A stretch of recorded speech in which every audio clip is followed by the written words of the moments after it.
Mga kapuso, kanina po DRTS2. may report kami na may mga tuloy-tuloy na mga pag-ulan, yung mga heavy rainfall advisory namin. Kanina kung nahagip nyo po yung balita, no ha? So maulan pa rin talaga tayo at hanggang sa baka Martes pa raw po, ganyan ang ating magiging panahon.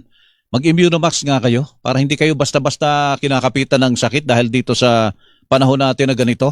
O, ano man ang inyong edad, mga kapuso, kayo man ay nasa hustong edad, kayo man ay bata, importante po malakas yung ating immune system para hindi po tayo DRTS2. basta-basta nagkakasakit. Mag-Immunomax Food Supplement.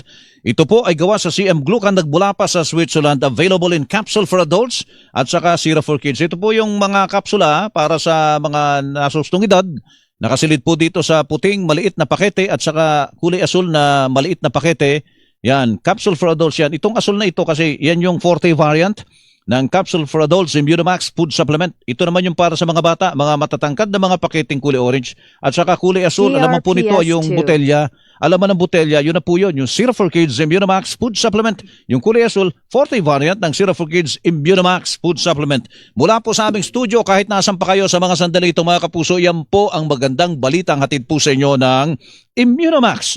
Mahalagang paalala, ang Immunomax at Immunomax Forte ay hindi po gamot at hindi dapat gamiting panggamot sa anumang uri ng sakit.